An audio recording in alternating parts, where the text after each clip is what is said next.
महाराष्ट्रामध्ये लाडकी बहीण योजना अतिशय प्रसिद्ध आहे। या योजनेअंतर्गत पात्र महिलांच्या खात्यात दरमहा 1500 रुपये देण्यात येतात। सरकार विविध घटकांसाठी अशा योजना जाहीर करत असते। दरम्यान सरकारने देखील विद्यार्थिनीच्या शिक्षणाला प्रोत्साहन देण्याकरिता एक खास योजना आणली आहे। या योजनेअंतर्गत विद्यार्थिनींच्या खात्यात दरमहा एक विशिष्ट रक्कम जमा होणार आहे। तर या रकमेबद्दल आपण थोडीफार माहिती आपण आजच्या व्हिडिओमध्ये जाणून घेणार आहोत। या योजनेच्या अटी, नियम आणि या योजनेचे डॉक्युमेंट्स कोणकोणते लागणार आहेत, अर्ज कुठे करायचा आहे, कशा प्रकारे करायचा आहे, तरच त्या विद्यार्थिनीच्या खात्यामध्ये दरमहा 2500 रुपये जमा होणार आहेत। तर कोणत्या विद्यार्थिनी या योजनेमध्ये पात्र आहेत, तर ही सगळी माहिती आपण आता जाणून घेणार आहोत। तर मंडळी, व्हिडिओ शेवटपर्यंत नक्की बघा। तर नमस्कार मंडळी, मी प्रवीण शंभरकर, तुम्ही पाहता खेड्यातील मुलगा।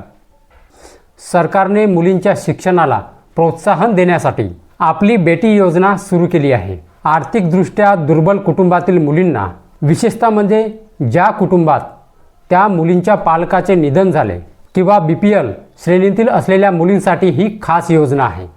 गरिबीमुळे किंवा आर्थिक अडचणीमुळे शिक्षण सोडणाऱ्या मुलींच्या ड्रॉपआउट दर कमी करणे हा या योजनेचा मुख्य उद्देश आहे। बालिका शिक्षा फाउंडेशनद्वारे ही योजना राबविली जाते, ज्यामध्ये सरकारी शाळांमधील इयत्ता 1ली ते 12वी मधल्या मुलींना थेट आर्थिक सहाय्यता मिळते। यामुळे त्यांच्या कुटुंबावरील आर्थिक भार कमी होईल आणि मुली जी आहे त्या स्वावलंबी होण्यास मदत होणार, असा जो विश्वास आहे तो व्यक्त करण्यात आला आहे।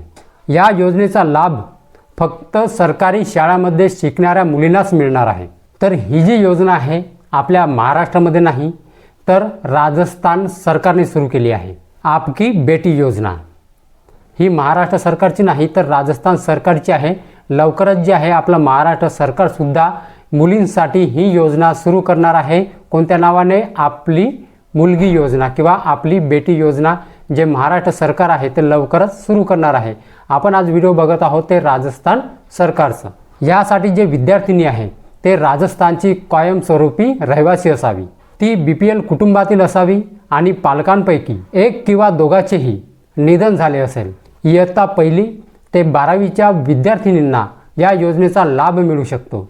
पुरुष विद्यार्थी किंवा खाजगी शाळेतील शिकणाऱ्या मुलींना या योजनेचा फायदा घेता येणार नाही। खाजगी म्हणजे प्रायव्हेट शाळेमध्ये शिकणाऱ्या मुलींना या योजनेचा फायदा घेता येणार नाही। मुलांना आणि प्रायव्हेट शाळेमध्ये शिकणाऱ्या मुलींना या योजनेचा फायदा घेता येणार नाही। अर्जदाराने जन आधार कार्ड आणि बँक खाते जोडलेले असावे।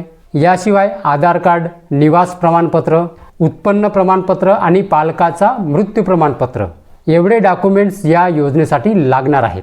हे निकष पूर्ण न केल्यास अर्ज जो आहे तो नाकारला जाऊ शकतो। याची जी आहे त्या राजस्थानच्या विद्यार्थिनींनी नोंद घ्यायची आहे। या योजनेअंतर्गत जी आर्थिक सहायता आहे ते इयत्तानुसार दिली जाते, म्हणजे ज्या मुलगी जी आहे कोणत्या वर्गात शिकत आहे, त्या 1लीत असेल किंवा 2रीत असेल किंवा 3रीत असेल, त्या इयत्तानुसार दिली जाते। इयत्ता 1ली ते 8वी पर्यंतच्या मुलींना दरवर्षी 2100 रुपयांची मदत मिळेल, जी पुस्तके, शुल्क आणि इतर खर्चासाठी ती वापरता येणार आहे। इयत्ता 9वी ते 12वी पर्यंतच्या मुलींना 2500 रुपयांची रक्कम मिळेल, जी उच्च शिक्षणासाठी अधिक उपयोगी ठरणार आहे। ही रक्कम थेट लाभार्थ्यांच्या जन आधार बँक खात्यामध्ये DBTद्वारे जमा केली जाणार आहे। त्यामुळे जी पारदर्शकता आहे ती वाढते। ही जी रक्कम आहे ती वर्षाला एकदा जमा केली जाते आणि ती मुलीच्या नावाने असते। ती जी रक्कम आहे ती मुलीच्या शिक्षणासाठी खर्च व्हावी अशी अपेक्षा असते। या अर्जाची जी प्रक्रिया आहे ती ऑनलाईन असून ही सरकारी शाळांद्वारे देखील राबविली जाते।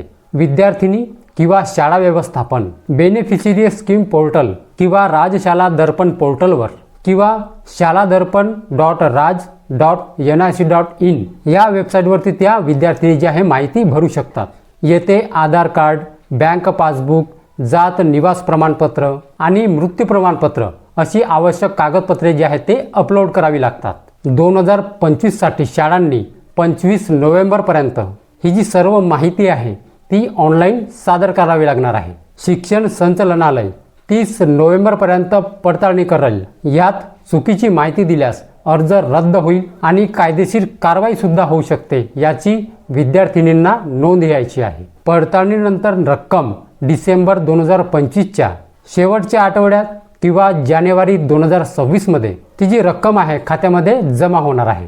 उमेदवारांनी आपले जन आधार आणि बँक तपशील अपडेट ठेवण्याचं आवाहन करण्यात आलेलं आहे। राजस्थान बालिका शिक्षा फाउंडेशन आणि शिक्षण विभागाकडे या योजनेची जबाबदारी देण्यात आली आहे। ही योजना यशस्वी करण्यासाठी शाळा आणि पालकांचा जो सहभाग आहे तो आवश्यक आहे। ही योजना मुलींचा साक्षरता दर वाढवण्यास आणि लिंग समानतेस मदत करणार आहे। अधिक माहितीसाठी अधिकृत वेबसाईट तपासावी किंवा हेल्पलाईन नंबरवर संपर्क साधण्याचे आवाहन करण्यात आलेले आहे। हा लाभ फक्त राजस्थानच्या सरकारी शाळांमध्ये शिकणाऱ्या मुलींनाच मिळणार आहे। ज्या BPL कुटुंबातील आहेत किंवा ज्या मुलींचे पालक किंवा दोघांपैकी एकाचे किंवा दोघांचे निधन झाले आहे अशा मुलींनाच या योजनेचा लाभ मिळणार आहे। खाजगी शाळेतील मुले किंवा मुली या योजनेस पात्र नाही। सुरू केलेली आपकी बेटी योजना आहे, तर आपल्या महाराष्ट्र सरकारने सुरू केली नाही, ही राजस्थान सरकारने सुरू केलेली योजना आहे। लवकरच आपलं महाराष्ट्र सरकारसुद्धा ही योजना आपल्या महाराष्ट्रामध्ये आणणार आहे, कारण ही राजस्थानमध्ये जस्ट आता सुरू झाली आणि या डिसेंबरच्या शेवट किंवा जानेवारीच्या सुरुवातीला त्या मुलींच्या खात्यामध्ये 2100 रुपये आणि 2500 रुपये ते इयत्तेनुसार त्या मुलींच्या खात्यामध्ये जमा होणार आहेत। लवकरच जी ही योजना आहे आपले महाराष्ट्र सरकारसुद्धा आणणार आहे अशी माझ्यापर्यंत जी माहिती आहे ती आलेली आहे।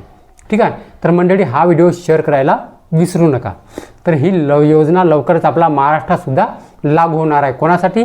त्या मुलींसाठी जे सरकारी शाळेमध्ये शिकत आहेत, ज्या मुलींचे आई किंवा वडील मरण पावले आहेत, दोघांपैकी एक मृत्यू झाला असेल किंवा दोघेही मृत्यू झाले असेल, त्या मुलींसाठी ही योजना आपला महाराष्ट्र सरकार लवकरच आणणार आहे। ठीक आहे, तर मंडळी हा व्हिडिओ शेअर करायला विसरू नका। तर मंडळी हीच होती आजची माहिती। तर मंडळी माहिती जर समजली असेल आणि जर व्हिडिओ आवडला असेल तर व्हिडिओला एक लाईक करून माझ्या चॅनलला सबस्क्राईब करायला विसरू नका। तर चला मंडळी, अशीच नवीन माहिती आणि योजनाबद्दल माहिती घेऊन भेटूया आपण उद्याला। जय हिंद, जय महाराष्ट्र।